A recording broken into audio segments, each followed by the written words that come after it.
ইউনূস আলাইহিস সালামের তসবিহ তো গহনী দরিয়ার নিচে তাকিয়া উনি পাইলেন, পড়লেন, সেটা আমাদের আল্লাহ দান করছে কিনা? আবার বলে ফাস্তাজাবনা লাহু ওয়া নাজ্জাইনাহু মিনাল গাম ওয়া কাযালিকা নুনজিল মুমিনিন। এই তসবিহ দ্বারা ইউনূস আলাইহিস সালামকে চিন্তা থেকে মুক্তি দিলাম, একা টাকা বড় চিন্তার কারণ ওটা বাইর করে দিলাম।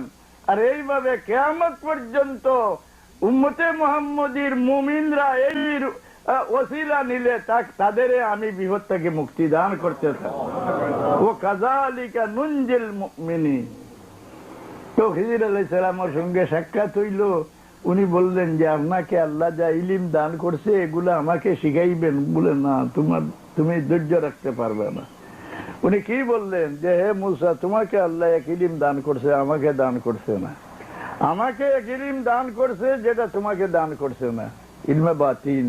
10 জাত ইলম জগতে আল্লাহ দান করছিলেন আদম আলাইহিস সালামকে এক ইলম, একটার নাম ইলমে আসমা, ইলমুল আসমা। যে কোন গাছের পাতা দিয়ে আপনি শাক খাইবেন, দিয়ে তরকারি খাবেন, কোন গাছের গোটা কাঁচা খাবেন, এগুলা কি কারোর বাপদাদা শিক্ষা দিছে না বৈজ্ঞানিকরা শিক্ষা দিছে না আদম আলাইহিস সালামকে আল্লাহ শিখাইয়া দিছিলেন? হ্যাঁ, ওয়াল্লামা আদম আল আসমাআ কুল্লাহা। মানব জাতির জীবনের ব্যবহারের সব জিনিস আল্লাহ আদম আলাইহিস সালামকে শিখাইয়া দিলেন।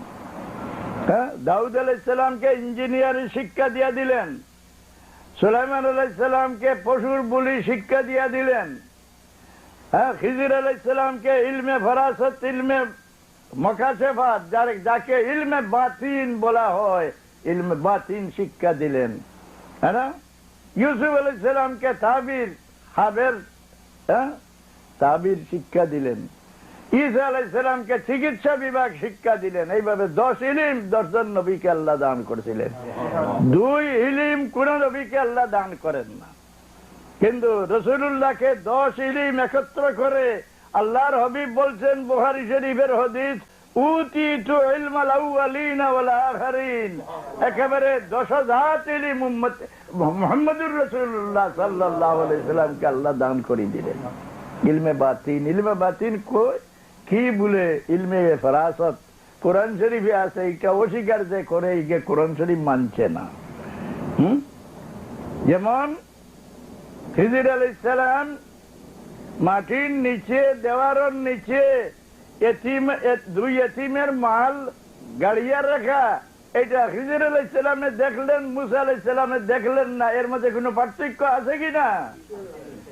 একটা ছেলে, ছোট ছেলে খেলা করতে আছে, এ বড় হইলে তার মাতা পিতাকে পথভ্রষ্ট করবে। এই যে কেউ মনে করতে পারেন যে আমার ছেলে ভুল না জমা তো ঢুকছে, আচ্ছা হ্যাঁ যাও, আমি ঠিকই থাকতে পারবে না, শেষ পর্যন্ত তোমার কানে ধরে নিয়ে যাইব, কোরআন শরীফের আয়াতে হয়। এই ছেলেকে উনি মেরে ফেললেন। এগুলা ইলমে জাহির না ইলমে বাতিন? ইলমে বাতিন মানে না, পিরাকি যে মানে না, এই আয়াত মানলো নিয়ে এক মুসলমান থাকবে? মূল কারণ আমি কোনো সময় উল্লেখ করি, আমাদের পাহাড় এলাকায় একদল বাস করে, তাদের নাগা বলা হয়। নাগাকে আপনি জিজ্ঞাসা করেন যে হে মামা, তাদের সম্মানের শব্দ হইল তাদের মামা, হে মামা তোর ঘরে কি ঘি আছে? জিজ্ঞাসা করবো ঘি কি জিনিস? বলে দুধের থেকে বাইর হয়, হয়তো তোমার কাটি দিতে পারে। কে দুধে থেকে আবার বাইর হয় ঘি? কারণ তার বংশে কোনোদিন দুধ গরম করে খায় না, কাঁচা দুধ খায়। যার বংশে সবসময় কাঁচা দুধ খায় সে কি ঘি বুঝবে? পাড়ের নাগায় যদি বুঝলো না যে দুধের থেকে সর বাইর হয়, তার তো না ঘি বাইর হয়, তার কে বুঝানি সম্ভব হইল না। এই জন্য আপনার দ্বারে যে নাগা, এই নাগাকে আপনি বুঝাইতে পারবেন বলে শরীয়ত থেকে মারিফত আর একটা বাইর হয়, বুঝবে? ফিরা কি বুঝবে?